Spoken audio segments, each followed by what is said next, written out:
There comes a day when I'll be the one you'll see. It's gonna go. It's gonna make me. Woo! I'm the best in the world. What I'd like to have right now. Yes! Yes! Yes! Because I was right without the cool. Are you ready? It doesn't matter! I said, are you ready? I'm a sexy beast, baby! I was up all night! And I'm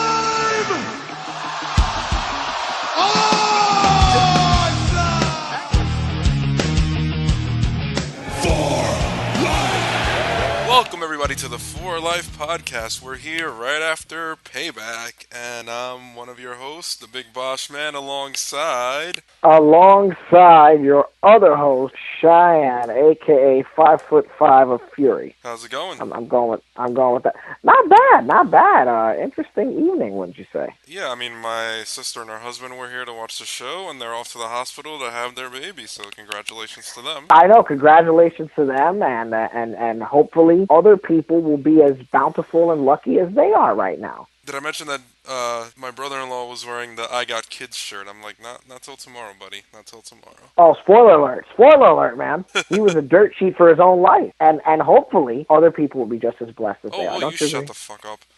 What the? What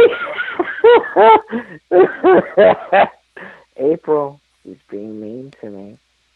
Okay, just say. All right. Okay. All right. Are you ready to act professionally now, sir? Are you? So we can do our show.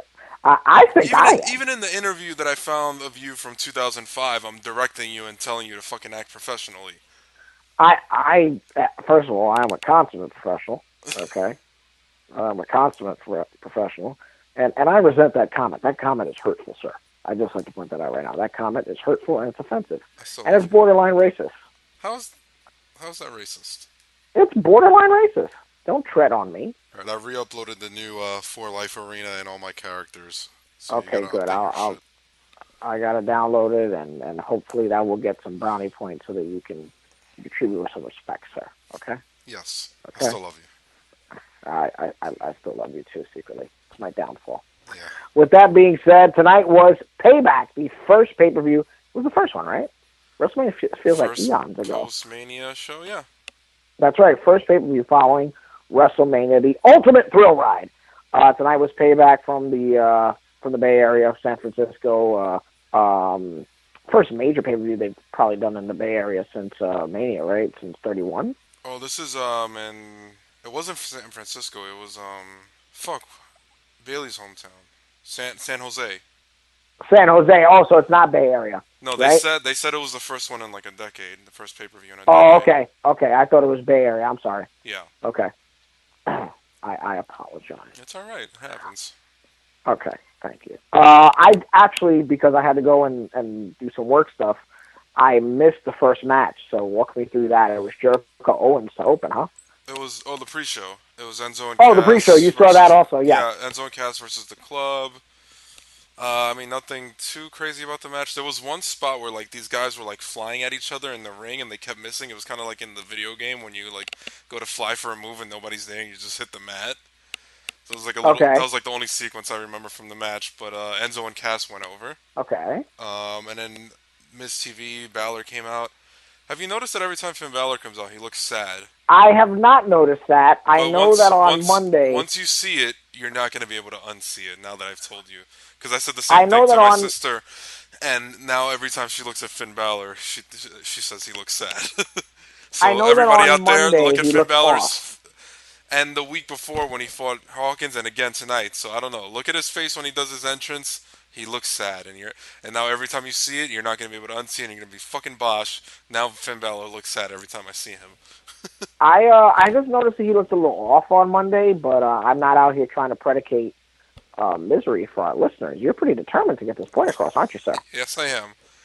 But it was a decent little Miz TV.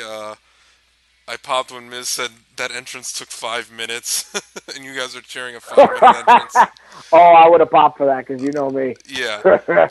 So basically, he said he's here to go for the title, and Miz was like, "Do you realize who the champion is? It's Brock Lesnar."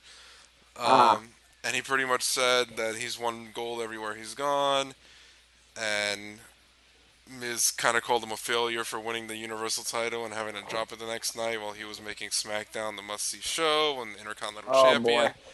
Typical So I Miz. mean, I guess this could be like the. I mean, I don't know. It looked like they were teasing the feud with Ambrose and Miz for a while. Now it looks like they're gonna have a feud with Balor Okay. for the time being, maybe until he feuds with Brock. I mean, I wouldn't. Yeah, because when before we went on the air, when you told me that they had a segment, I was like, oh, so they're doing Miz and Balor now, and you told me that he just went straight for the title.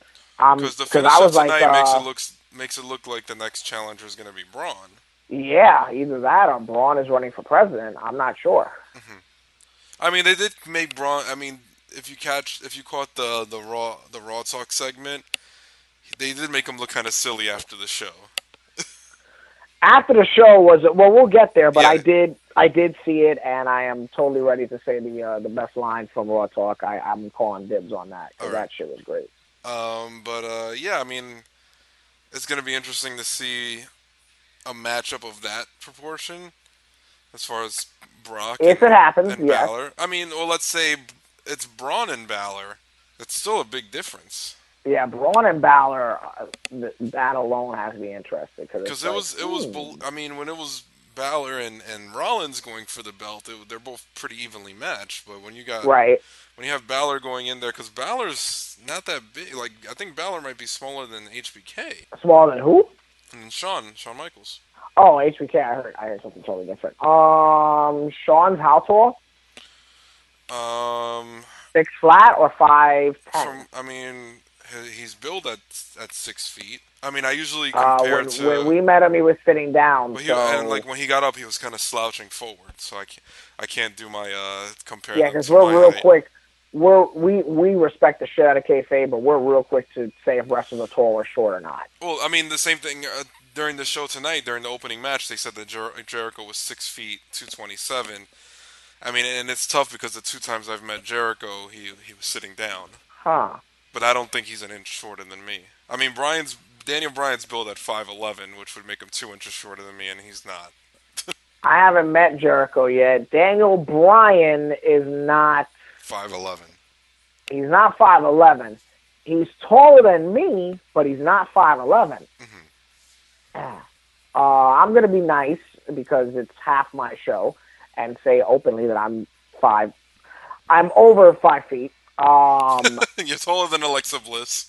I'm taller than Alexa Bliss. I'm taller than Rey Mysterio. But I'm shorter than the Great Khali. Let's leave that fucking mystery. Anyway, we met Daniel Bryan. Yeah, I don't feel comfortable saying that he's... What's he built at? I mean, when we met him, it was also... I don't know if maybe he was... Because we were at the end of the sidewalk, so we might have had a few inches on us with the sidewalk if he was on the street. No, bullshit. Like, I'm trying to give the guy credit. Right. Don't round me up. He's not... What's he built at? 5'10"? Yeah. 5'10", 5'11". Considering my statuesque size, 5'8" to 5'10". Yeah, I mean, because there's no way he's only 2 inches shorter than I am. Yeah, and we're not knocking the guy. No. Met him. I'm just saying, legit. I mean, Punk is billed at 6'1", and I stood with him in an elevator, and he is my height. So that's legit. That might be like the one guy that I can confirm is. And Punk's much taller than he gets credit for. Yeah. Because a lot of people, including workers, like to say that he's small. He was skinny at the time, but he's not short. He's not short, but a lot of people like to say that he's a smaller guy. Again, I guess because he does not fit that mold, because he doesn't.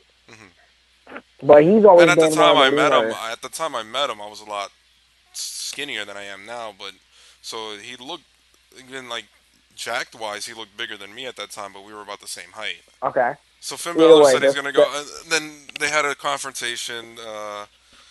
First, Finn said that Miz wasn't even worth it, and then he hit him with that sling blade shit and the kick to the corner.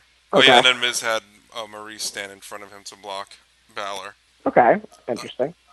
Then that ended like not too long before the show began. So we got Jericho and Owens for the U.S. title. If Jericho wins, he goes to SmackDown with the U.S. title. I mean, I think I kind of went in thinking they were going to swerve us because everybody knows that Jericho's about to go on tour. I did not think they were going to swerve us. I thought they were going to say, Jericho's going down. I wasn't surprised. I was surprised, but then there was a part of me that was like, it makes sense. They like to swerve people and have them win when you think they're on the way out.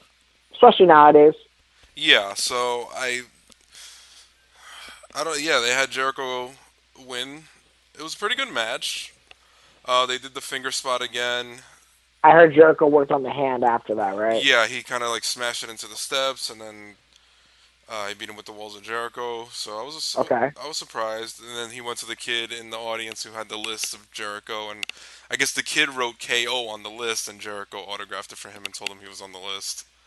That's cool. The second match was the Hardys, right? Yes, the second match was in fact the Hardys. The Hardys versus Cesaro for the tag titles. Cesaro? That's what they went by during the pre-show when Charlie... Actually, no, you missed Neville and Aries. Yes, I did. Which the crowd was not into at first, and then they were very upset about the ending. Yeah. I was upset because I picked Neville in Top Slam in my predictions. I was pretty much wrong except for the Alexa and Braun, which I thought were the two that I might be wrong with. So you're upset over a trading card game. You were upset about a game? Is that what you're saying? Yes. Okay. You're a dick. What the?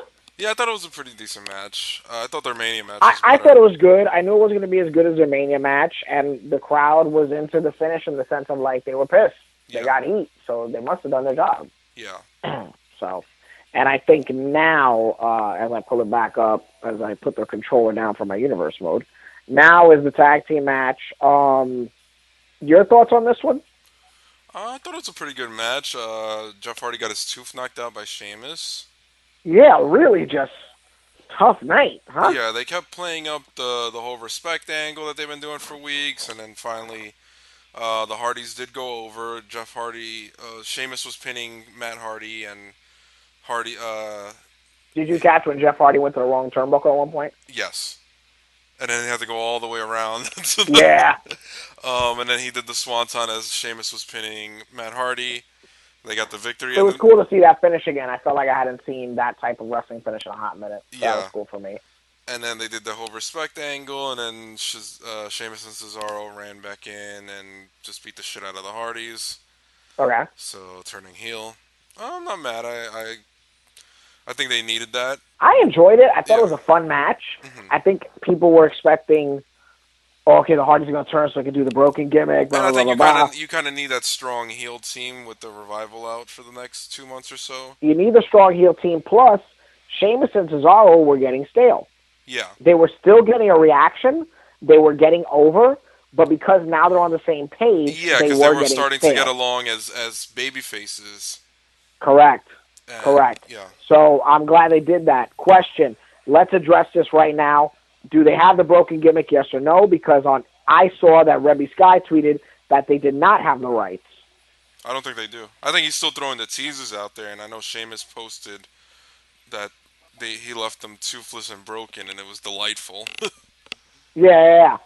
I think they're still teasing it, but they don't have it yet. For me, there's a lot of conflicting reports. I myself was under the impression they did not get it, but WWE was vigilantly trying to attain the rights. But because I did see in the pro wrestling, in the Spirit of Pro Wrestling group, I did see someone post that they did not have the rights. No, I don't think so. Okay, just making sure. This is again for my own personal clarification. Sorry if somebody's upset that we're cutting into showtime. Next up on Payback. I mean, I guess let's get the most out of their nostalgia run before we go into that. Yeah, I agree.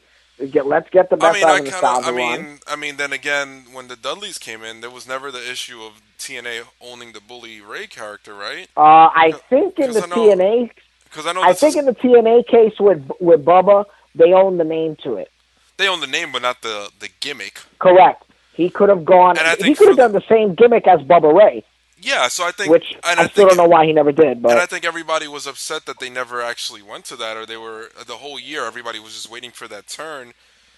Like, okay, they got the nostalgia run, but everybody wanted that character, which got him over in TNA. And I guess this is a similar situation now, where Matt Hardy got this character over in TNA, and everybody wants to see it. And now, they're getting they're getting the nostalgia run, kind of like they did with the Dudleys. So we're kind of getting the same thing again a year later with the Hardy Boys. Yeah, I want to see them both split up, honestly, because Devon's work as TV champion was really, really good and one of the more undersung parts of that TNA run for them. Yeah. I think it was good for TNA, but I don't know if it would have gotten that far in WWE. It could have if it's done right. I mean, if it's done right, it could have. Again, my opinion. No, yeah. So don't rain on my parade, pal. Next up is the women's match. Alexa Bliss, Bayley, hometown crowd. I thought the match was good. It had a couple hiccups. Yeah. But it was good. I think the girls did a great job. I think it showed Alexa Bliss's athleticism to the Raw audience because we already know about her mean and smart side. Yeah. Bayley just played that white meat babyface in her hometown. Was very, very over. Overall good match. They kept Bayley protected by doing the whole head post thing, and then a sweet DDT by Bliss to become the new champion and make history. Yeah. Your thoughts?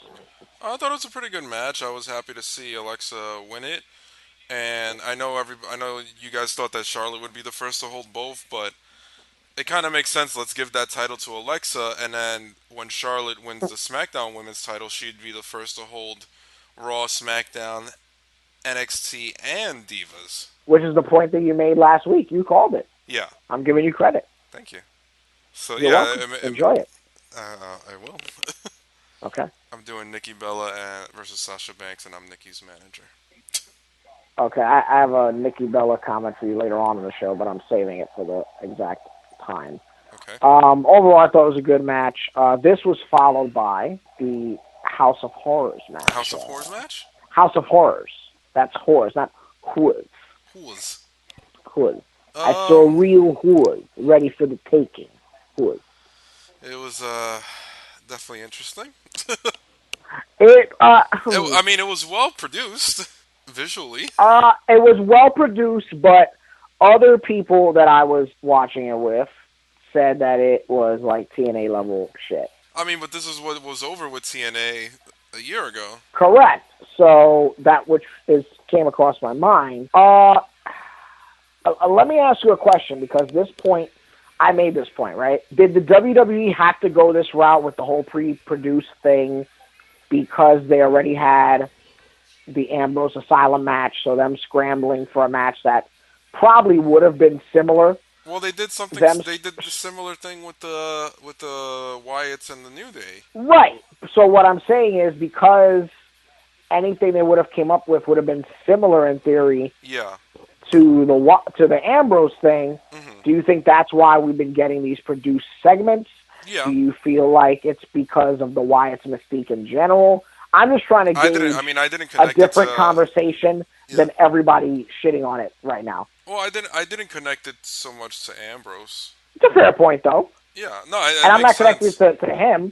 I'm connecting it to the match they had. Yeah, I mean, it reminded me of when they did the Backlot Brawl, where they just started somewhere else and they made their way back to the arena. Yeah. Do you know where in San Jose the House of Horrors match is located? Wherever that house was, it was actually in fucking Nevada, because it was still sunny out in San Jose. All right, 6:30 in California. The sun ain't down yet. Okay, it's still Hotel California out there, baby. Just saying. Yeah. I think that upset me more than anything, because the segment itself, I did not have a rumbling, bumbling problem with, like half of the country. I mean, like, I've seen... What I had a problem with was this, I enjoyed this better than the New Day and the Wyatts thing they did last year. Yeah, agreed. Now, here's the thing you want to know what I had a problem with the most, truth be told? Sister Abigail, wherever they were, this House of Horrors, right? All right, there's hanging babies, okay? Yeah. There's decrepit cobwebs, right? But this woman or whoever lives in this house, right, can't hire a maid. But she's got a fucking Sears credit card to get an electrical stove. Did nobody see the problem with that? I did. She's got, I don't want to say any particular names, right? But she's got the Project laminate cabinet drawers and dressers. I hope I didn't offend anybody by saying that. Okay. I'm offended. Tough shit. Okay. There's that, right? Okay. She's got shit all over the place, right? But she's got a fucking electrical stove. And you can't tell me when she bought that shit on Zillow or Willow, because she's a Wyatt, whoever lives there, it came with that shit. Because wherever they live, they're firm believers that fire was invented to cook. Yeah. Just saying. Rant over. Thank you. You're welcome. What's the matter? You couldn't live with that? Was that too annoying for you? Was that too much? I wasn't even complaining. Oh, no, you're saying thank you like I did you a favor for shutting up. I was saying thank you for expressing how you felt. Oh, okay. Well, thank you. Jesus. Goddamn. Anyway. We got to talk about... Oh, I actually have a story that... we'll get into that later. I'm jumping all over the place just like the House of Horrors match. Also, driver, take me to the arena in a limousine. That was great. I love that he was in his wife beater the whole time, like just chilling in his apartment. Like I'm like, yeah, that was straight like Training Day John Shaft type. I'm like, he's dressed just like I am. He's just hanging out in this apartment. Yeah. Now, Seth Rollins, Samoa Joe. Very interested to hear your thoughts. I thought it was a good match. I mean, they said that this was the second time they wrestled, and they wrestled once before, so I guess they're referring to the time that Joe was in TNA, but he came to do a one-shot in Ring of Honor to face Tyler Black. Right. Which I thought was interesting that they would bring up. Which was smart. They should have addressed it. Yeah. I mean, I just thought it was... Because remember when Punk and Bryan wrestled, and they did the Ring of Honor handshake, the Code of Honor... Well, they had a few... I mean, they probably wrestled a ton of times, but, like, these guys wrestled one time, and I thought it was pretty cool that they acknowledged that. Yeah, but, you know, it was good to be addressed. Yeah. That's similar to what Bruce and Conrad were talking about on 2 episodes ago. Yeah. So I thought it was smart on their part. Did you hear the Beware of Dog? I'm going to tell you right now exactly how many minutes in I am. Did you hear the Marco? Nope. Oh. Nope. I'm only about 30 minutes in. You shut me down. Yeah, come on, man. I'm only about 30 minutes in. I wanna know what's up. All right, you'll appreciate it. It's up. Okay. It's up there with the rat, with George the Rat. Goddamn, George died. It was a lot of past. Yeah, but I gotta do my Cornette story with my shitty impersonation later. I still say JR does a better Cornette, even though Pritchard's gonna hate that I said that. What do you think? Is it because we saw JR live, or is it because it's true? I think Bruce's Cornette is just way over the top as far as like being high pitched. It's also flawless. Yeah. Like it's on fucking command. Yeah. So anyway, Rollins and Joe, I thought it was a good match. Started slow, picked up at the end. Only pet peeve, again, this is just me, was Samoa Joe's left shoulder up or what? Yes, even my brother-in-law noticed that. Okay, well, roll tide. What else is there? What happened? Oh, and then it was main event time. No, the guys came back from the House of Horrors. That's right, they came back. Lights were on. Randy Orton had his Cambridge security fuckboy jeans on. I mean, this puts rest to the philosophy that Randy Orton doesn't like to wear pants. Yes. But I think, I mean, was it me, or did him appearing in the ring not really get that big of a reaction? Or at least I thought it got a reaction, but it took a while for the crowd to get back into it. You could tell they weren't crazy about what they had seen previously. Well, even during the pre-show, when they showed the graphic for the match, the crowd started booing it. They started booing it, and when that video package was over, that crowd booed it also. And they were smart to turn off the crowd audio during the match. Yes, they were. But, they were. I mean, I guess considering it wasn't for the title, I wasn't surprised that the Bollywood Boys and Jinder Mahal came out and attacked Orton, leading to Wyatt getting the win. So, I mean, in a way it works, so Wyatt does get the win and comes out of the feud looking strong. I do want to make one note. Randy Orton is in incredible shape. Yeah. Like, he is toned, shredded, defined. He, honestly, in 15 years, maybe the best shape of his life since he had the hardcore six-pack back during the when he was doing the overdrive. Seriously, great shape. I really just commended it. You know, he was phenomenal. I was super jealous. Obviously, you could tell I'm fanboying out right now. Yeah. But yeah, I just had to make a note of that. And then, of course, the finish. I loved it. Yeah, me too. I didn't like the way the Sister Abigail came out, but the finish was great. I mean, it has. I mean, Bray looks strong. Orton's still champion, and Jinder looks strong. So I thought it helped all three. That's right, and he's still a thief. Yeah. Oh, by the way, Michael Cole using the word absconded. Yes. Fucking amazing. I marked out so hard. I was like, finally, a journalist who uses words. Yeah. Tremendous. I loved it. And then the main event. Delightful. And then the main event. Roman Reigns came out heavily bandaged. Yeah. First time in a while that I had seen a bandage job like that. Yeah. Came out hot despite the injury. Was only using the right hand, right? Yeah. Was only using the right hand. I was into it. Me too. I thought it built towards Roman's succession. He didn't start hot and then blow through anything. Mm-hmm. Even Braun had to give Roman 2-3 power slams to get the job done. No, and I like that. It kept Roman strong, but also Braun kicked out of the spear, and Roman came in injured, so it doesn't make Roman look bad that he lost after the beating that he took and the beating he took tonight and taking multiple finishers. And I felt like this was one of those where it's like people were going to complain regardless. If Roman won, people were going to bitch because it's Roman, and if Roman lost, people were going to bitch because he retired Taker a month ago and now he's losing. Yeah. But I thought it was a good match. I thought it was the right result. I thought it was very strange that they ended early, which I don't think was their fault. If you see the kind of match they had, they definitely went their time. Yeah.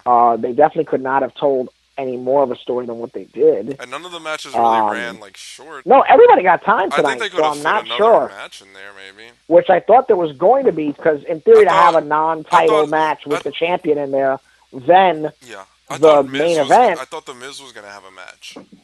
So did I. I thought Miz was wrestling Ambrose. I thought it was either going to set up him and Balor or him and Ambrose during the. I thought they announced Miz and Ambrose on this show. I thought so. Am I wrong? No. I thought, just they've been building it up for weeks, so I thought they were just going to face each other. I thought they announced it the night of the shake-up. I mean, you could have swore they were leading that direction by the interaction. No, I thought they announced it. Yeah, I was under the impression as well. But. Well, it is what it is. Either way, a great main event. I thought when Miz mentioned that he was the best Intercontinental Champion, when he referenced the Intercontinental title, I thought that was going to be the cue for Ambrose to come out. Which has been his habit for a couple weeks. Great point. Yeah, and then he never came out, which I thought was weird. Maybe he was catching up with Renee. He hasn't seen her in a while. Who knows? Well, they just got married in their living room. They're fine. Yeah, but it was a decent show. I think it's also tough because they've been building Backlash as well, and I think all at once. And I think a lot of people were looking forward to Backlash as far as the surprise of Jinder being nomineone contender and the AJ going for the U.S. title. Even this week, Nakamura's huge push. Nakamura debuting potentially, Breezango winning that tag team turmoil. So I think there's. Yeah. I'm already looking forward to that. Plus, Rusev announced on SmackDown that he wasn't going to come back unless he got a shot at a championship at Money in the Bank in June. Oh, I thought it was at the WWE Championship specifically. Okay. I don't know if it was WWE or he just said a title shot, so I'm guessing that'll be U.S. title. Okay. And then you have the announcement of the new July pay-per-view announced this week. So I feel like there's so many pay-per-views being focused on that. A lot of focus was probably taken away from tonight's show. That's very, very true. Overall, it was not as bad of a show as many people are saying on social media. Mm-hmm. I thought it had its ups and its downs, and mostly just really the runtime for me personally. And I thought all the talent, which I'm not complaining about. I mean, and then after the show, after the match, Braun attacked Roman with the stairs, and he hit him in the stomach in the ribs with the steps.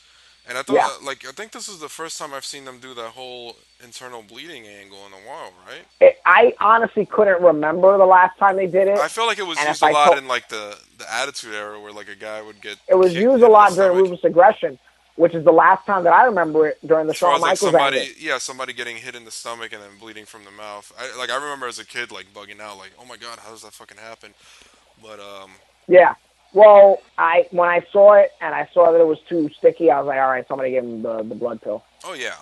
But And then I mean I laughed because they tried to put Roman on the stretcher and he refused, and I'm like, well, last time he was on the stretcher, he got fucking launched Yeah, off a and I'm ledge. like, okay, they're gonna do something at the table. Like Braun's gonna kill him again Yeah, and because it was only 10:45. if he goes on the stretcher, that's gonna be ridiculous because of what just happened.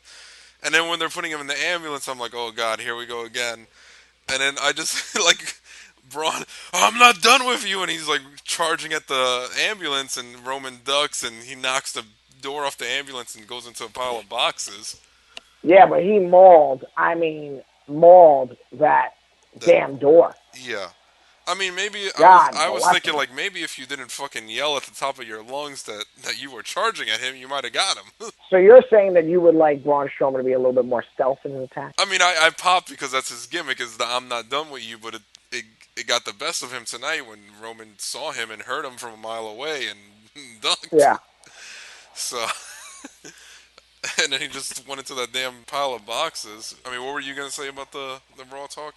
Raw Talk, it was that, and can we talk about the highlight of Raw Talk? Yeah, that's what I was asking you. You said that you by were gonna mention Beetlejuice. It was hosted by Beetlejuice and Otho.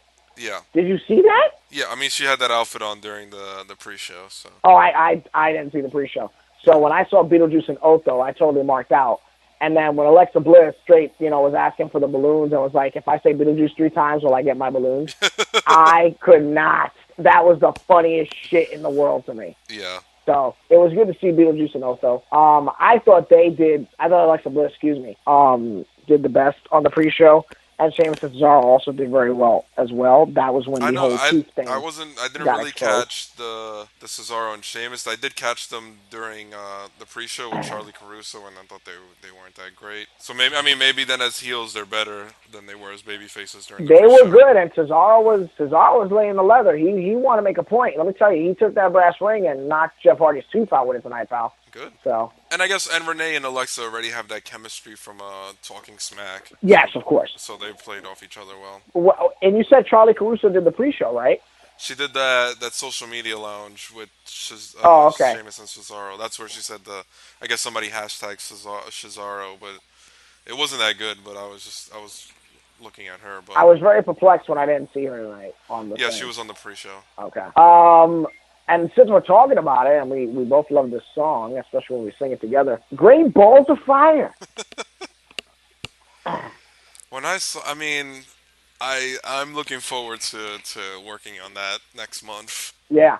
I hope to God the theme song is Great Balls of Fire. I hope they bought the rights to that song if they're going to name the show that. They've got a good relationship with Jerry Lee Lewis. He goes to all the Memphis shows, or he used to. I thought it was I was like, this is something straight out of kayfabe commentary. Like, Speaking of which, right? Yeah. Real quick, since we're covering Payback, if you want to get Payback at the WWE and say, screw the Great Balls of Fire, I'm going to open up my own company. I'm going to do my own pay-per-view. Who could you go to get your own pay-per-view logo done? Kayfabe Cover Kingdom. That's exactly right. That's right. Kayfabe Cover Kingdom on Instagram. He just hooked me up with a great logo. I'm not revealing it yet until the room is done. I wasn't even going to show it to you, but it was so good that I had to show it to you. As Bosch continues to renovate his home in East Hampton, we just want to let you all know all your design needs. If you need a logo, if you need an emblem, if you need anything for your website, all your graphic design, logo, perishable needs, go to my main man, my Bay Area bestie, over at Kayfabe Cover Kingdom. That's Kayfabe_cover_kingdom on Instagram. He'll get all your needs. You need a logo for your T-shirt, for your website. Hey, future wrestlers out there, you need a logo for a T-shirt or for some of your gear? Talk to this man, Kayfabe Cover Kingdom. How about a gag gift for your loved ones? This is the guy to go to, Kayfabe Cover Kingdom. Tell my Bay Area bestie that Cheyenne and Bosch sent you.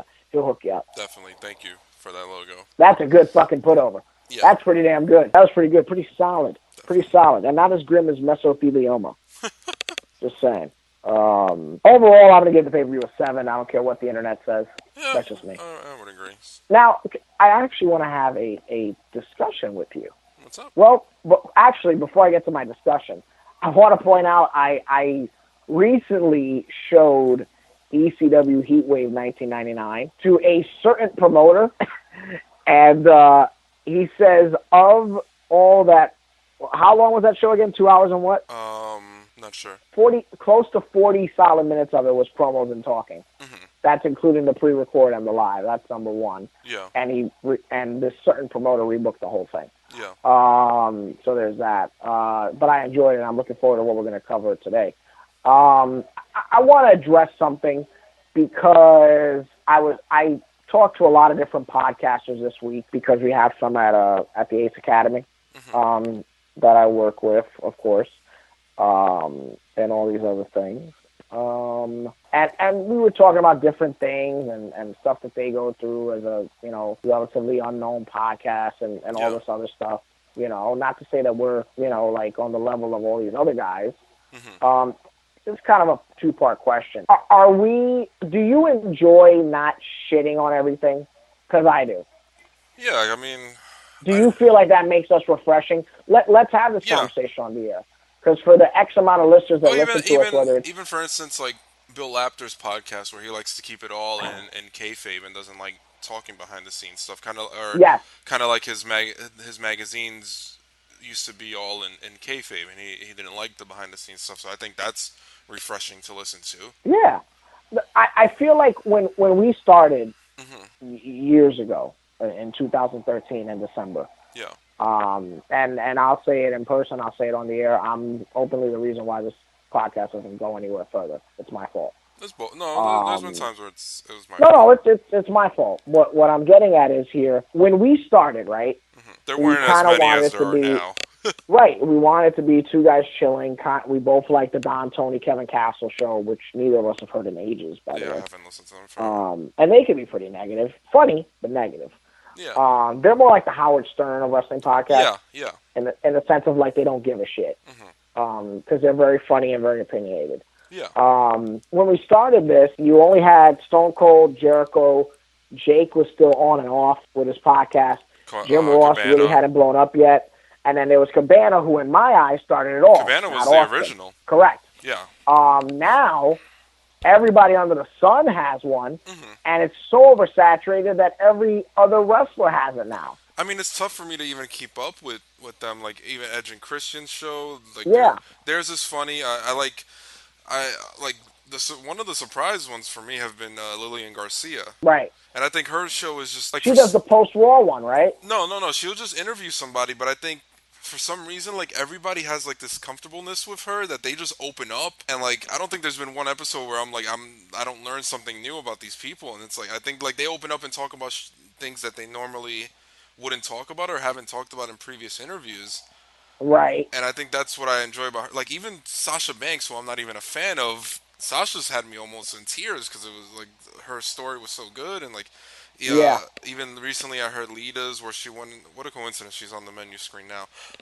When she goes into detail about the whole like Edge and Matt Hardy thing, and just a lot of these have been really good. So I would recommend hers as well. Just as far as like if you want to get like in depth and get these people's stories. But doesn't the fact that, and you know me, I'm always striving to do different, and we both kind of can't get bored. And now that I have free time, I'm trying to figure out as much as we can to grow. Yeah. What I'm saying is there's so many options, right? Yeah. That you can easily bypass us as an option. Mm-hmm. But when you listen to it, do you ever feel like, oh man, we're kind of like kissing the WWE's ass? Like, do you ever feel like that? No, because I feel like we are critical when, I mean, we give our opinions. So, like, I'll point out when I'm not a fan of something or something sucks. I feel like we've just kind of grown from the start to now because I don't think we've ever been passionately angry since the Daniel Bryan thing because we were really into that. And I think the fans have just made it so sour that I think right now like the fans are what gets on my nerves. They're vicious. Sometimes. Yeah, so like Roman Reigns could have died tonight, and that would have been the only way they would have been happy. Like the whole Roman thing. Like I'm not gonna sit here and say Roman's my favorite guy, and I'm not gonna buy his merchandise, but I'm also not gonna. Agreed. I'm not gonna sit here and shit on him and say he's the worst of all time because I feel like 90% of the people that boo him don't know why they boo him. Yeah.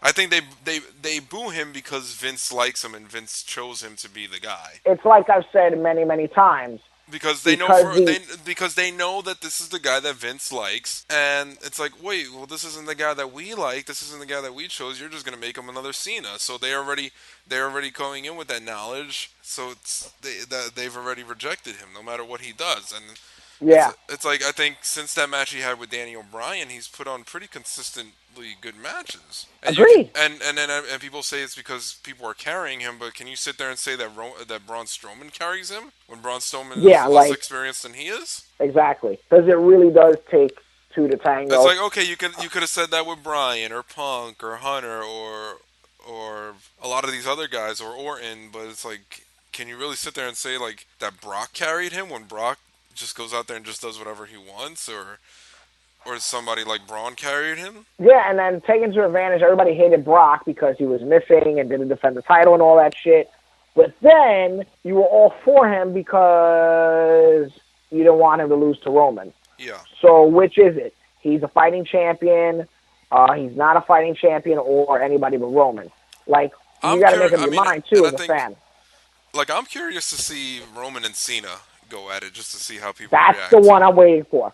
Because that, and I don't mean this the way it's going to sound, and I'm not trying to disrespect anybody. Taker and Roman was an achievement, and it was a special moment. Cena and Roman, that's going to be the torch passing. That's the one. That's going to be the changing of a new era. Who do you think the fan, at least in our demographic, is going to go for the 18 to 35? I'm going to tell you who they're going to go for. I think it's going to be Cena. I think they're going to go for Cena, or they're not going to make up their fucking mind. I think they're just so snarky now that they're just going to blow both. I was just going to say, I can see dueling Roman sucks, Cena sucks chance. Yeah. And or not they for both nothing. suck. They both suck. None yeah, of and not guys. For nothing, that's never been done before, so that's appealing to the fans. A babyface that's both are hated. When was the last time that was done? Because Hogan and Warrior weren't at this cataclysmic level of hate. If anything, they were both cheered. They were both. It was 50-50 love, not 50-50 hate. Yeah, because I remember them being revered. Yeah. So Savage went into WrestleMania 7 as a heel and got a huge pop. Yeah. I mean, because I can see that being the Mania. What would that be 2 years from now? 35 main event would be Cena and... Sid and Taker went in as face. No. And Sid didn't necessarily get booed. I think Sid... Wasn't Sid a heel? Or he was kind of like a tweener at that time? He was kind of tweening at that time. But the point is that they went in kind of face, tween, whatever. Because Diesel wasn't an official heel yet, don't forget. For Diesel Taker. What? Did he already tweening. turn? He turned... No. Because remember, Shawn wins the belt in Anaheim. He turned... I was at the house show. That's right. He did turn at the house show. That's right. The match. The house show happened first. It was the two Mania main events in that tag match. Right, and it was Royal Rumble that fueled Diesel to turn. Well, he started the turn at Survivor Series when he lost the belt. He attacked Brett. Right. So that was already planting the seeds for the heel turn. We'll get into that later. Yeah. So yeah, I just felt like I had to put that on the table. Yeah. That's just me. No, I agree. I mean, look, I watched the Hulu version of Raw this week, and it dragged for me. So as much as I put that over, like even the Hulu version felt long for me for Raw this week.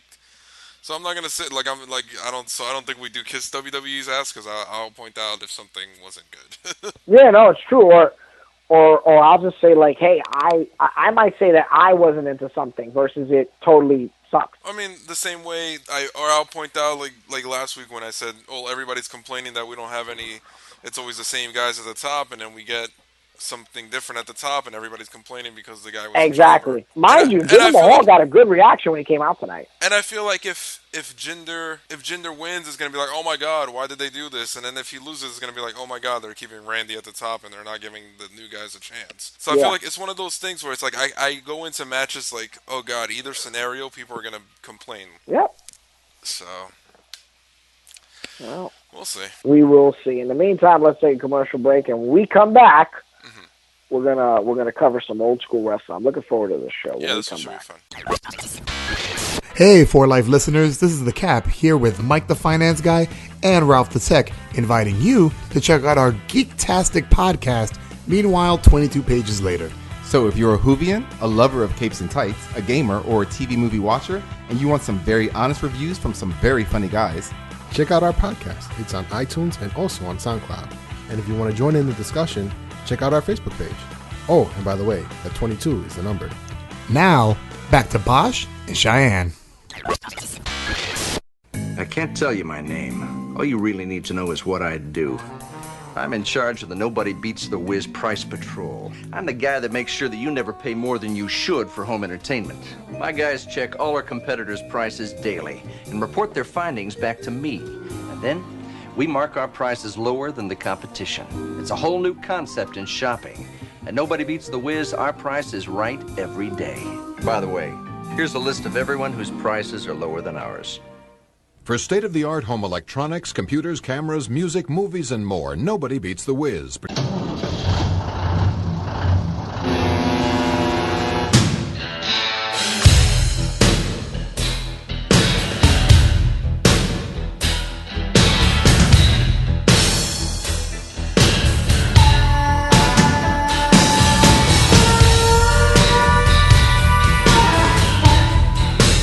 And we are back. We hope you enjoyed those commercials, and we hope you give a helping hand to all the buddies that help us make the For Life podcast possible. Of course, I'm back, Cheyenne here, joined with my co-host, my tall shelf brother, Ron Bosch, who did not want to bring us back in. All right. This week we are reviewing another old school pay-per-view, In Your House, Good Friends, Better Enemies, a show that means a lot to us because it's an In Your House. It's part of our youth, particularly for Bosch. This one took place in Omaha, Nebraska at the Omaha Civic Center with an attendance of 9,563. Aesthetically, you see a significant difference in case you watched the pay-per-view we covered last week, which was In Your House, Revenge of the Taker. And this one, apparently WWF did a gate of 120,000. 668, and this is the first show following WrestleMania 12, so huge implications. Lots of big name talent on this show, 9 matches, and almost everybody gets time. So let's get right to it. Anything you remember as a child or as a fan? According to Wikipedia, it's 9, but I don't have 9 on my sheet. No, at the time they would do a lot of dark matches before and after the show. And the only dark match that I remember before the show is Mero and Kid. Yeah. And I remembered that as a child. Me too. This was my first, I believe, my first pay-per-view as a kid, seeing live. Really? Yeah. Wow. Because I just missed Mania 12. I ordered Rumble 96, but I remember it wasn't working, so I didn't end up seeing it till the replay. Okay. But then I got the box.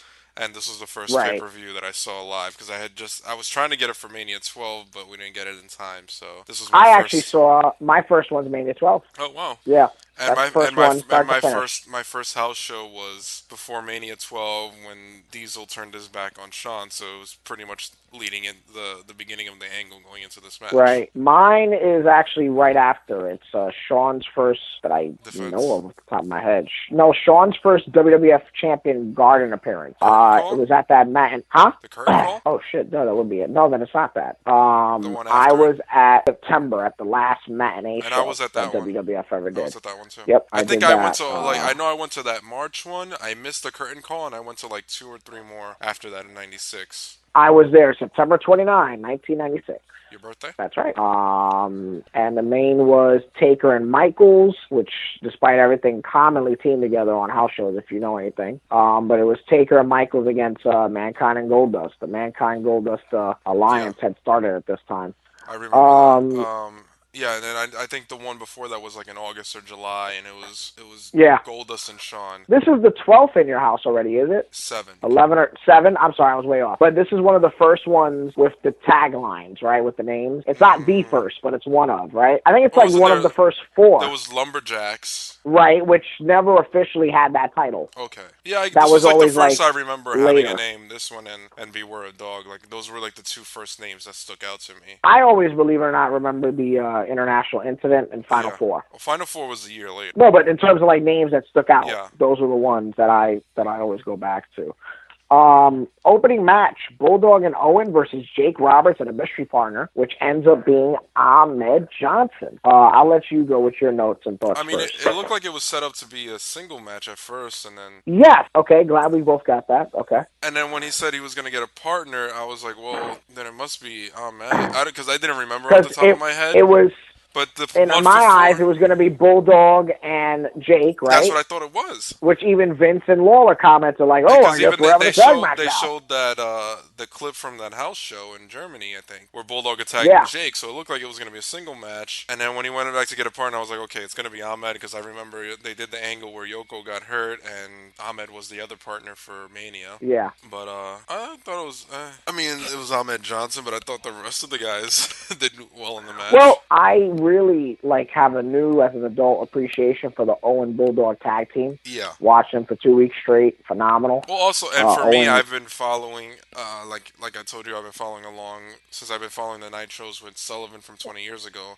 I started following the Raw, so now I'm in the middle of, I kind of started right around the time they faced each other for the European title, and, I've been seeing a lot of them as a team, and now they're with the Hart Foundation, and I think they were even better in 97 than they were in 96. Without question. So, they are totally on fire in 97, individually and collectively. Yeah. I just saw the Jake, one where Owen won the This is one of the better Jake 96 matches, don't you agree? Yeah. And I think they even made Ahmed look good in this match. Ahmed is in phenomenal shape, but I got to ask a question. What the fuck is he on? I don't know. Did you see those kicks in the corner? Yeah. Where he's spinning and kicking. And it's crazy because by a year later, he's even bigger by the night. Because by 97, he's the size of the Titantron. Yeah, and it's crazy because I'm watching the 97 shows from this time, and I'm also watching. There's another podcast that covers WCW 2000, so I'm also watching his Big T stuff right now too. Ugh. Which is so I'm watching 3 stages of Ahmed at one time, which is fucking. You should make a DVD cover for that, or Kayfabe Cover Kingdom could do that. The best of Ahmed. The best of Ahmed. I'm gonna find that. I'm gonna find that in my DMs later this week. The 3 faces of Ahmed. Yeah, this is one of the when better. Ahmed was wearing all the fucking pads, or he has the elbow pad on his bicep and the thigh pad, and he's covered and he has this pads. obsession. He's one of those wrestlers that has this obsession with sticking his tongue out. Yeah, he must have a great marriage. Braun did a lot of that tonight. That's true. Hey, well, according to Braun's Tinder profile. Anyway, I thought it was a good match. It's a dirty finish, right? Yeah. Okay. Next up, it was the attraction match of Ultimate Warrior and Goldust. Well, it's also because remember the first show we covered, it was Owen and Bulldog versus LOD. Right. And much smaller venue of 4,000 people, so this is leaps and bounds production-wise and overall. Well, this one takes place what we covered year last week. Well, this one takes place a year before the one that we covered. No, last week we did ECW 2 weeks ago when we covered That's right, Revenge 2 of weeks the ago. Taker. So this was a year before Revenge of Taker. And let's also remember the following month at Beware a Dog, they only do about 4,000. Yeah. So they this is when business is really, really up. And the one that we're listening to on Pritchard, small arena, right? Yeah. They make a lot of money, but these were pretty much like Pritchard said with the In Your Houses. They were pretty much just house shows that they were just let's just put them on. Let's just pick one and put it on pay-per-view once a month. Yeah, but Conrad puts over the aesthetics of it. Yeah. And everything, and how great it looked to shoot, and that business was going good, and how much money they made at this one. But a significant drop from 9 to a little less than half, no? Yeah. So I thought that was worth pointing out. Now we got Warrior and Goldust. Your thoughts first. I remember as a kid, looking forward to this match, and I guess Goldust was injured, so it was just 15 minutes of nothing. Plus, it was the Warriors. Warrior was an attraction. Yeah. But as a kid, I was like, oh, cool, he's going to win the Intercontinental title. And, I mean, and then nothing really followed that. It was just, he had the injury. I mean, it's a pretty big deal for Goldust to work Piper and then and then Warrior back to back. Back to back, yeah. And then the following month do a Taker. I've never, believe it or not, I had never seen this show start to finish. I had only seen the main event, and I believe I'd seen the tag match before. I saw there was Warrior Goldust, and I was like, oh, I am really into this. I was excited. Then I realized it was 96 Warrior, and I was like, this is going to fucking suck. So pretty much how you felt, the way that I felt as a 10-year-old, 9-year-old. Yeah, so that's how I was going into it. Yeah. But even though this ended up being pretty much a segment due to Goldust's injury. This looked like the build-up to the match. Yeah, and Warrior only got physical with Big Pun. It really was entertaining. Corrupt was his bodyguard back then. Nice. Yeah, this guy ate 6 Marlon Brandos. I don't know where they found this guy from. So anyway, it ends up being a no contest. It's a nice, entertaining segment to get Warrior on. Because at this time, Warrior was an attraction.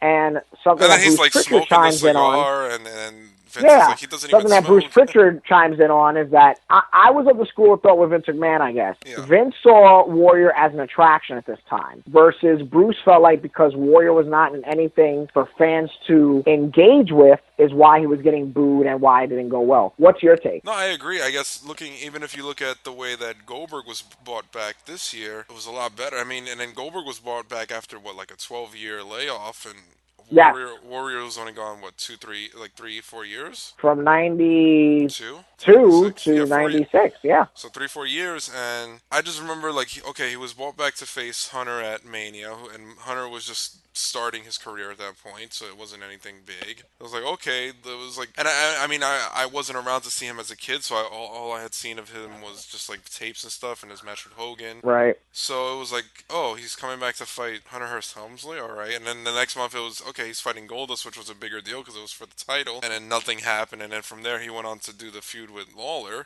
with the painting, and then nothing. Yes, with the painting. Yeah, so nothing. I mean, I the biggest thing I remember from that time was probably the comic book and the commercials for the Warrior University. That was the only two things I really remember of significance that he did, was just him promoting his shit. Same, and let me tell you, those Warrior comic books were pretty hard to find. I have the first one. Did you get it when it came out? Yeah, but then You're luckier than me. I could never find that shit. Then again, I sent my dad to get that, and that's that's like sending a doctor to go get a toothpick. But I mean, looking back at it now, that looked like the go home segment for this match that would have happened on Raw. Yeah, I enjoyed it. Overall, it was cool to see Warrior in a different light, and he got to beat up the guy from Dipset, so yeah. It was cool. It was like Warrior had a boss battle with somebody from Def Jam Vendetta, and it was that guy. Wait, I don't know when this segment segment airs, but the commercial for the Superstar Hotline where you just see Mero and 1-2-3 Kid arguing with each other. Yeah, my God. You don't hear them, but it just looks fucking intense. And as a kid, I can just be like, damn, I want to hear what they're talking about. And Mero with those wild eyes in the jungle. And then, at one point, 1-2-3 Kid is flexing, and Did you ever get to call the Superstar lines? Because I didn't.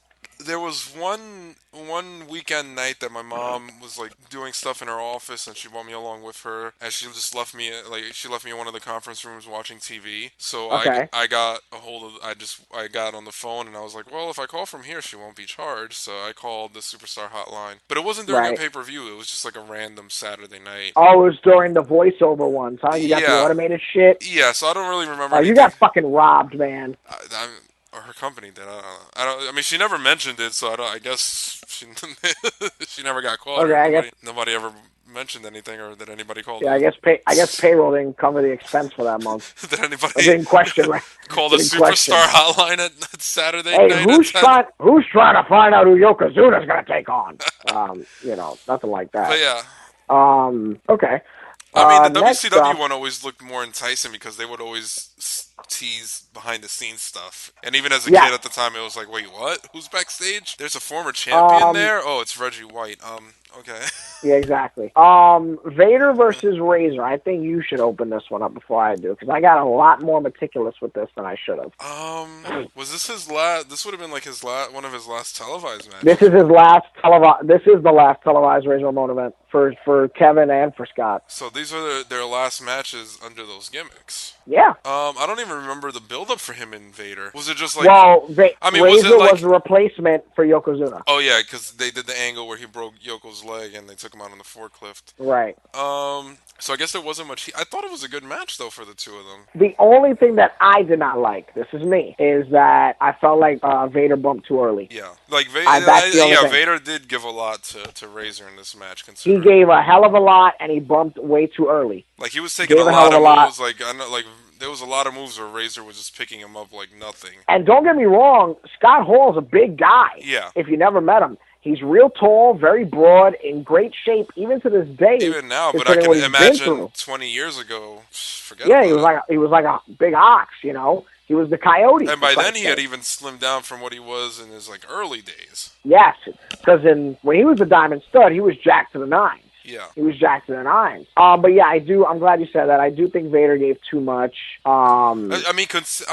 Considering the finish, come on. I mean, considering the push that he was getting, and after what he just did to Yoko, and it was leading to him eventually. Yeah, but very flat finish. Very flat finish. Yeah, wasn't it just like he just like fell on him, like he just did like the sit down on him? He just did the sit down, the hip butt, as it's called in the video games. Yeah. And then even though Razor saved it, not Vader, they did a great save for the Razor's Edge from the top. Yeah. Because that shit went to hell. I have the menu screen on the video game playing while I'm doing the show, and the vaudevillain music is playing, and Enzo is doing his little shmoney dance.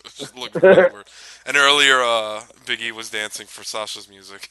That kind of works, though. I can see that. There was another one that was funny that played like a couple months ago. I think it might have been Bad Street was playing while Big E was doing his dance. But anyways, yeah. So the last Razor Ramon match televised. Yeah, and then one thing I want to bring up. Until later that year. Cyberspace.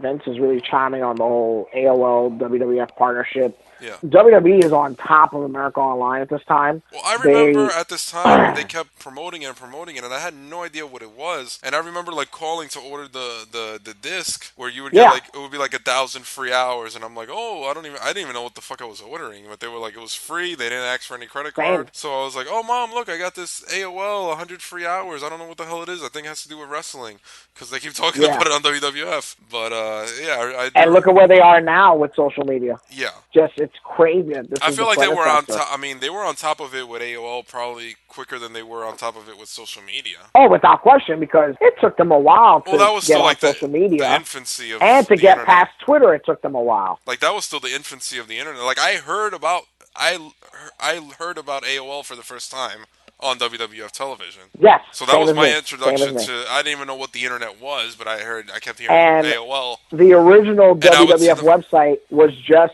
keyword. You click the wrestler and you heard their theme music. Or it was keyword WWF. Right, and all you really did was just play your favorite wrestler's theme songs. Yeah. And when you first went to that website, I think it was only 6 people. Sonny, Shawn, Taker, I remember Vader being on there. It was just a handful of guys. Yeah, back when Sonny was the most downloaded woman on AOL. On AOL, she really was. Sonny was something when she first got it, brother. Did we skip their match? Wasn't there a tag title match? No, that's coming up next. Okay. It was that cyberspace segment and then this one. Yeah. The Godwins versus the Body Donnas. You first. First of all, way too many people in this match have tried to make a move on me.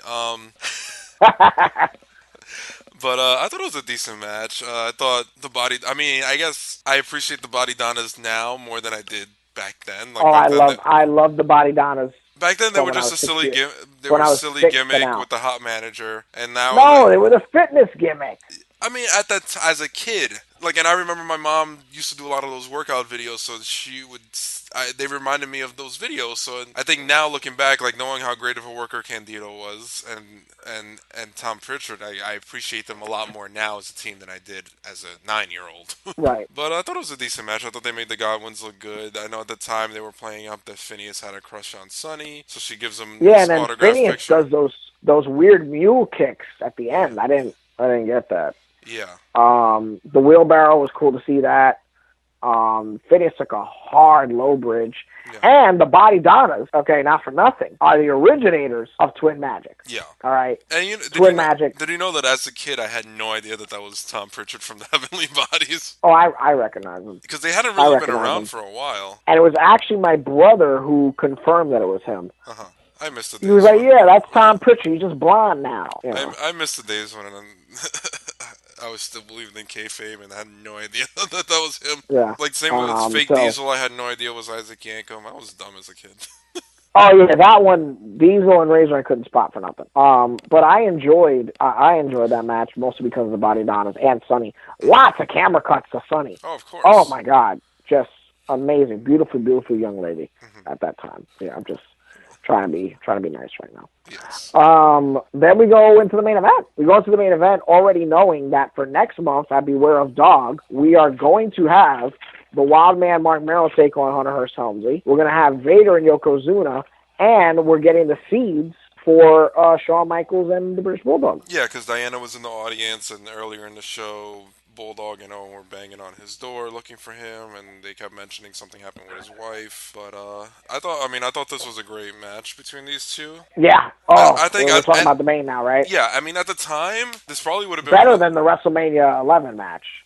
Oh, way better. I think at the time, like, there weren't really many hardcore matches or no holds barred matches or like no DQ matches. So this was probably one of the first matches as far as being that violent that I had seen. Yeah. For me, I mean, I might have, since I missed Mania, I didn't see the Backlot Brawl. So like, this is based on just like whatever I would see on Raw and Superstars at that time. Right. So. Yeah. For me, this was, now I get the intensity. But it was just.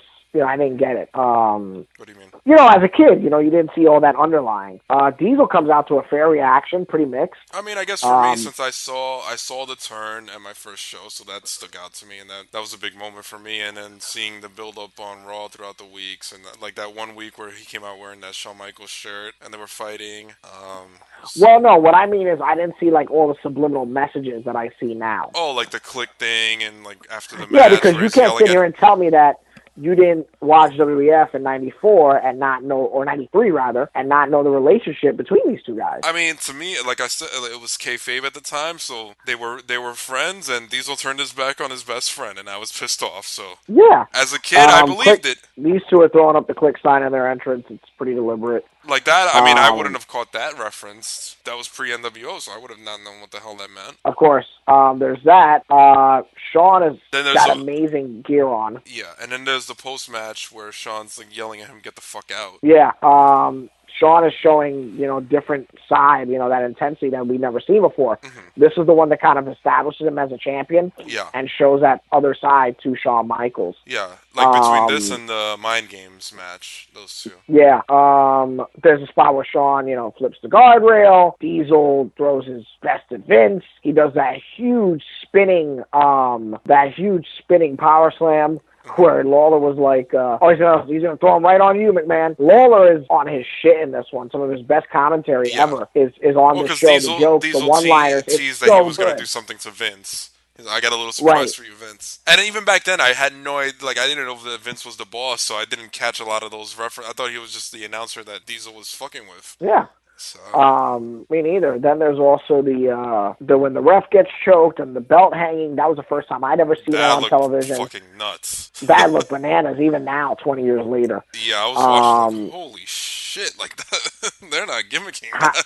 Howard Finkel gets rifled like right off his chair. Yeah. The chair shots in this, even though they're pretty much across the back, except for the ones that Diesel took, they're pretty stiff. They're definitely swinging it with some love. Of course, the infamous powerbomb through the table. Yes. With the show stealing, let it be over. When all the TVs landed on him, that shit looked rough too. Yeah, that looked rough. This was before. I think that probably was the start of throwing the TVs on the ground. Yeah, Vince's head gets yanked pretty hard too. Yeah, because those TVs look heavy, and like 3 of them landed on him when he took that. Then they had to give him the live mics, that they opened the show with. Yeah.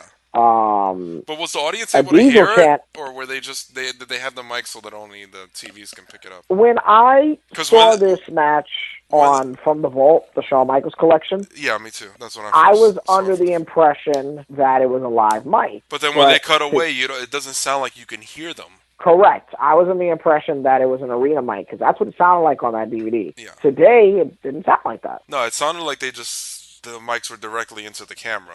Because later in the 90s, when they open the pay-per-views, they have the live mic. Well, I'm sure they can set the mics to either where that. Oh, I'm sure they got a mixer for all that. But, at this time, they're not doing that yet. Because I think by 97, they're opening with hot mics. Okay. Yeah, so I'm guessing they probably just set up the mics to go directly into the mixer rather than to the arena. Right. Diesel chants start breaking out during the jackknife, and then when Shawn counters it is when the crowd just is like, fuck that, we're going with Shawn. Yeah. There's the spot where Vince and Lawler are watching the match standing to just kind of show you, how they're doing it. Yeah. And Vince is fucking vested into the match. Yeah. Lawler has to kind of reel him back in because he is enamored with what he's seeing. Yeah. And, you know, Vince has always had a fair relationship with Kevin, so, you know, he's probably bittersweet too. Yeah. Then there's the prosthetic leg and the low blow, and then Shawn kicks I the remember shit that. out of That Diesel. bugged me out as a fucking kid too.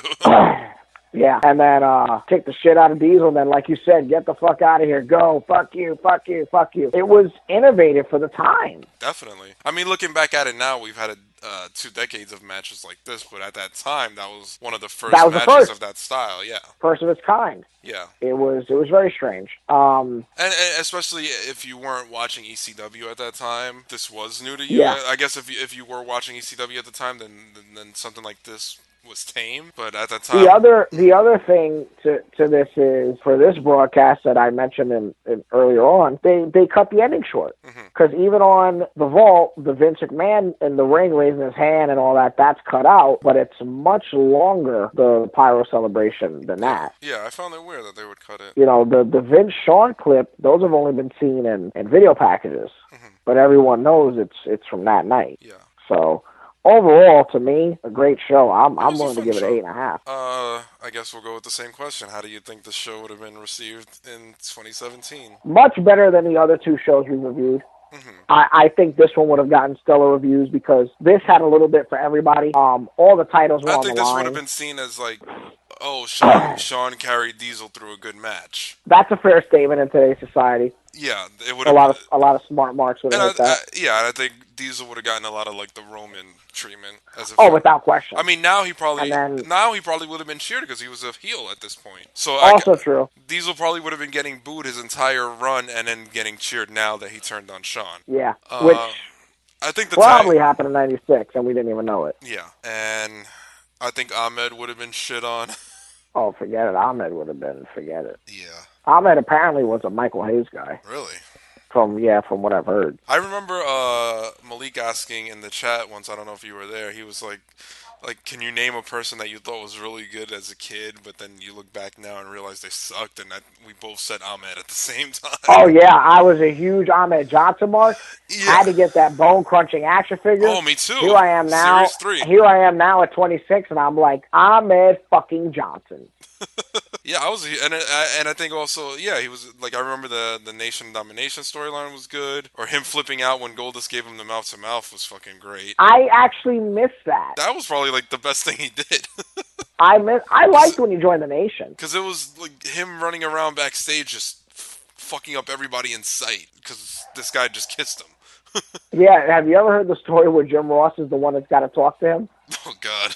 Yeah, Jim Ross is the one that's got to deal with angry Ahmed Johnson. I recommend everybody look up on YouTube, if you haven't already, Fun with Ahmed. Oh, boy. You're welcome. I like those videos. I need to watch, I'll watch them, once a year. I can't watch them all the time because then they won't be funny. So I got to come back, at least, a year later and watch it for it to be funny again. But they're great. Yeah, where they pretty much translate his promos. Oh, those are good. The ones where they subtitle the promos? Yeah, those are good. There's, a whole series of them. There's, 9. It's fucking amazing. But, I'm trying to figure out, I feel like Jake and Warrior, I think Warrior might have been treated like Goldberg. Oh, yeah, without question. And I think Jake would have gotten that legend pop. He gets a pretty good reaction. Yeah, so I'm thinking, I think Jake would have gotten a better reaction than Warrior. Oh, in today's society? Yeah. That's tough, because remember, if you're doing by today, Warrior hasn't wrestled, he hasn't appeared. But I think, considering Warrior was a bigger star, but I think, let's say, going into this, hindsight, I think more people would have appreciated Jake as a worker and his in-ring psychology over Warrior, who they would have been like, well, he was just a look and he had a body and wasn't a great worker. Right. That's a fair point. So I think people would have treated let's say comparing Goldberg and somebody like Angle. Right. Where Goldberg might have been a bigger box office star, but Angle was the better worker. Of course. So Angle would have gotten the respect. So I think Jake would have gotten the respect. And Goldberg would have gotten the pops, but then people would have booed the matches or not been thrilled to see his matches. Or, oh, this guy's just coming in and beat Triple H in 30 seconds, Right. I can agree with that. I can agree with that statement. And there was no Hunter or Austin on this show. No Hunter, no Austin. Hunter's only on the pre-show costing Mark Merrill his match. That's it. Oh, looking out for the click. And then, Mankind had just debuted. He wasn't on here. Nope, nowhere to be seen. He has debuted about a couple weeks earlier, but nowhere to be seen. Yeah, he debuts the night after Mania. Yep. That was back when, the beginning of the night after Mania things happening. Yep, because in 93 and 94, that was non-existent. Yeah, 95 was Sid turning on Shawn and him reuniting with Diesel. Yeah, which I'm sure they're not going to put in that DVD, so. Well, that documentary just mainly, like, it was like 90% last year's Night After Mania. Oh, was it? It was on the it's on the network. Oh, well, but they're doing a DVD about it. Well, the documentary portion is on the network. Oh, is that one and the same? I didn't know that. Yeah, and then... I didn't know that. Yeah. But then it's probably just like I'm pretty sure all the extras are like matches and moments. Yeah. But as far as like the documentary itself is focusing on last year's Night After Mania, and then it flashbacks to like other stuff that happened. Like they mentioned various ones throughout the year. Yeah, like the debuts, the retirements, the moments, the Fandango, Dolph Ziggler night, Proud. But it's like 90% last year's Night After Mania. Got it. So it's like Enzo and Cass, Apollo, AJ, Cesaro coming back. I'll see if I check it out tomorrow. So real quick, we're not going to cover Raw and SmackDown this week because we had a pay-per-view, and you know we're trying to go forwards, not backwards. Mm-hmm. I'm going to quickly try to tell my fast food experience as a way to sign off. Sure. Do you want to just review next, or we're going to pull? Oh yeah, what do we got? Give it to me. All right, so next week we have. This is actually 4 different companies. It's not all WWE. So we have WWE Insurrection 2000. Not sure what's on that one. That one, the one where Shane. 2000. That's not the one with Vinnie Jones.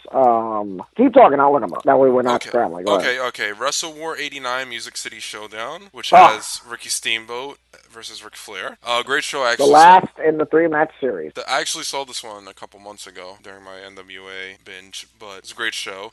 Then also from WCW, and I count those as 2 different companies because the other one was NWA. This is 2000 WCW Slamboree. Okay. I don't even know what's on that one. And then 1998 WrestlePalooza from ECW. So let me see what the main is for WrestlePalooza. The main event is Shane Douglas versus Al Snow. Okay. RVD versus Sabu. Dreamer and Sandman versus the Dudleys. Bam Bam versus New Jack. Candido and Lance Storm versus Axel and Balls. That should be interesting. Just Incredible and Mikey Whipwreck, and the BWO versus the FBI. Okay. Let me see. What year is that? 98. Okay, sounds about right. Insurrection 2000. The main event is Rock and Shane. The Rock and Shane and The Rock, Shane, and Triple H in a triple threat match. That's right. Eddie with Chyna versus Jericho. The Hardys versus Edge and Christian. Bulldog versus Crash Holly, but this is Gene's Bulldog, right? Yep. Okay. Angle and Benoit. This is Denim Dog. Oh, this is, you know what show this is? Showski and Rikishi versus the Dudleys. This is the show when Bulldog hit Stephanie with the trash can. Oh, yeah. Gotcha. The Cat versus Terry Runnels. Road Dogg versus Bradshaw. Kane versus Bo Buchanan. Okay. Yeah. And Too Cool versus the Radicals. Slamboree 2000. This one should suck. Candido with Tammy versus the Artist with Paisley. Terry Funk versus Norman Smiley and Ralphus. Sean Stasiak defeated versus Kurt Hennig. Scott Steiner versus Captain Rection. Mike Awesome versus Chris Kanyon. For those of you who are wondering, Captain Rection is Lash LaRue. No, isn't that Hugh DeMott? Oh yeah, because it's Hugh Rection. You're right. Hugh Rection. Right. Yeah. Total Package defeated Bagwell versus Buff Bagwell. Oh, so he was just going by Total Package, not even Lex Luger anymore. Shane Douglas versus Ric Flair. Sting versus Vampiro. Is this the match where he sets him on fire? It should say it, but I don't think it is. It just says singles match. That's not. That means it's the following month. Hogan versus Billy Kidman. That's right. Bischoff as the referee. That's right. And Jeff Jarrett versus David Arquette and DDP in the Ready to Rumble cage match. Once I heard that Billy Kidman shit, I was like, oh no, I know exactly what show this is. Oh god, I kind of want this one to win. I don't think my heart can take this much. And then Wrestle War 89, that's Flair and Steamboat. Yeah. Junkyard Dogs. Oh no, Junkyard Dogs already there. Hold on. Wait, there's 2 matches after Steamboat and Flair? Road Warriors versus the Varsity Club. Eddie Gilbert and Rick Steiner. What, you mean for the show, right? Yeah. Oh yeah, they're not the main. It's NWA. That makes no sense. Eddie Gilbert and Rick Steiner versus the Varsity Club. Oh, so there's the 2 versions of the Varsity Club. Flair and Steamboat. Yeah. Sting versus Iron Sheik. Michael Hayes versus Lex Luger, which was a great match. Lex Luger, yes it was. Especially, and second longest match on the show. And for those who are not really considered the best workers, like Michael Hayes is known for promos and Luger's known for his look, I thought they had a great match. Dynamic Dudes defeated versus the Samoan SWAT team. Dick Murdoch versus Bob Orton Jr. Butch Reed versus Ranger Ross. And Great Muta versus Doug Gilbert. That's right. So I'll put the poll up and let's see who wins. Ranger At least, fucking Ross. I mean, it's a nice variety. Each show is extremely different. And that's for sure. I don't think I've ever seen Insurrection. I have seen that one when it Or at first least, came out on VHS. I know I've seen the clip of Bulldog throwing the crate at Steph, but I don't remember seeing the I don't remember seeing that Shane match. I remember always seeing the VHS at WWF New York and like wanting to buy it and wanting to see it just because I was like, oh shit, Shane McMahon in the title match. I haven't seen it in 20 years. Oh, nice. So you haven't seen it since 3 years before it took place? I guess so. I guess I haven't seen it in 17 years then. Smart ass. Thank you. You're welcome. Thank you very much. Oh, they don't have Mayhem in Manchester on the network. I'm actually sad about this. Godfather dancing to American Alpha's theme is pretty good. Okay. So where were we? Well, it has been one of the more interesting ones. I hope you're enjoying all these old school covers. A couple questions to ask. Just these are the what I'm starting to call the Dr. David Schultz standard questions. Redbubble.com/people/4life podcast. I haven't asked any questions yet. Oh, now you're gonna switch it up because nope, I haven't asked any questions yet.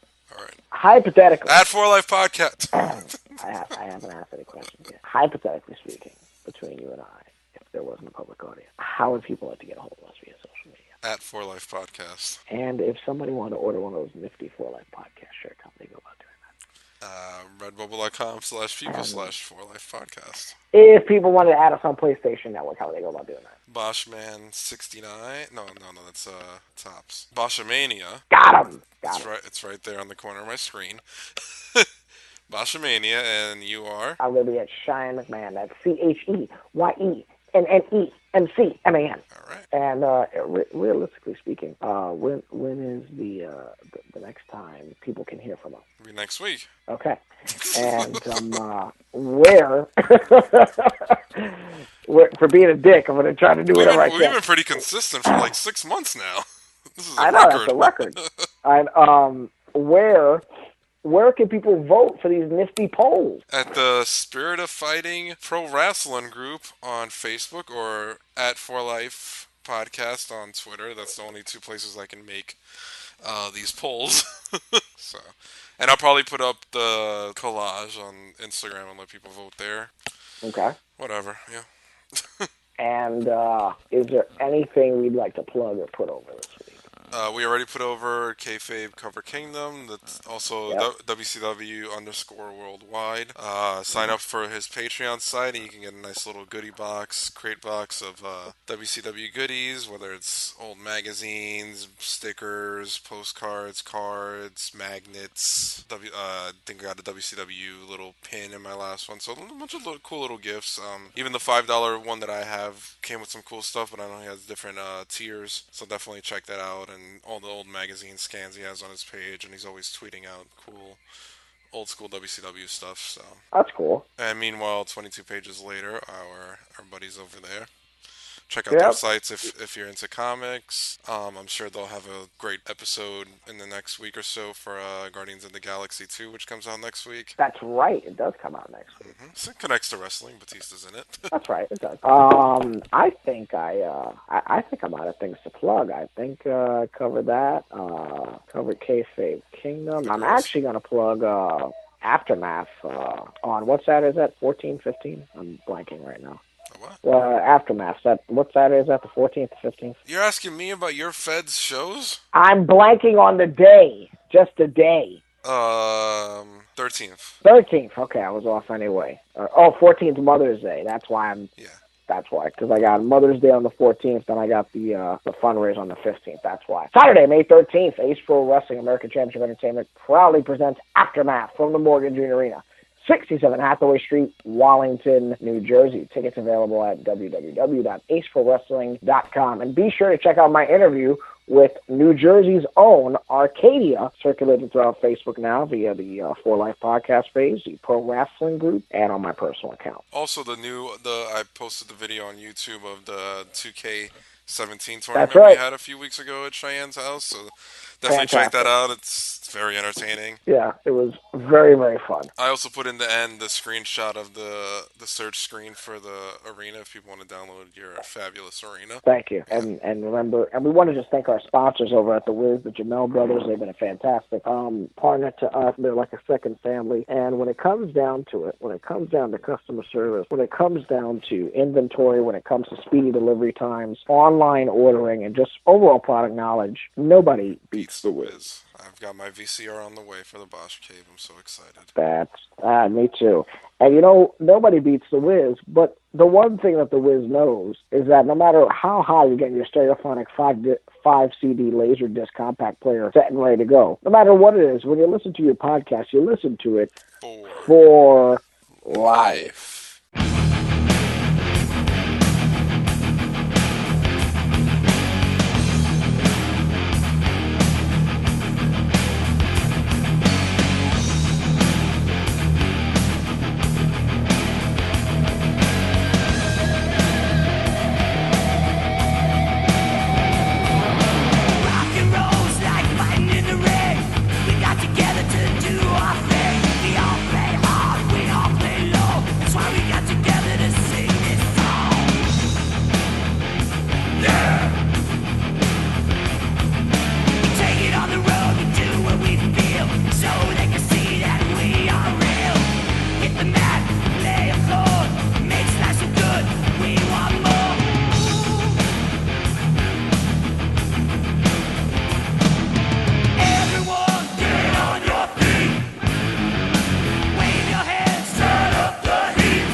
Rest in peace. Oh, shit!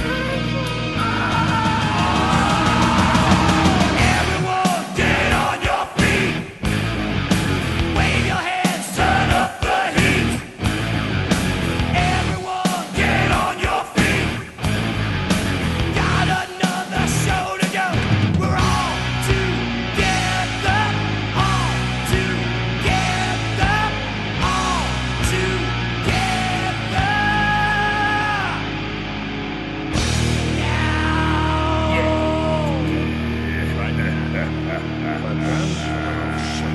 Best there is, best there was, best there ever will be.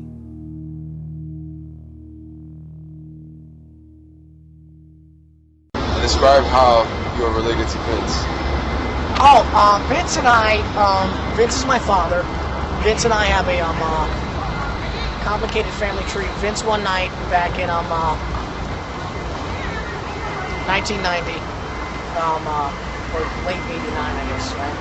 Late 89, got drunk at the Slammy Awards with a Junkyard Dog, sang Baghdad Cakes, and he was grabbing some Puerto Rican girl's butt, called Maria Conchita Risco Pollo de las Marisa. And, you know, a couple of margaritas here and there, you know what I mean? You know, a little thing. You know, Vince took her to Space Mountain, and this came out. But he still doesn't know I'm his dad. I'm sure, well, that I'm his kid. I'm sure he'll find out after this tape. I just had to put that in there.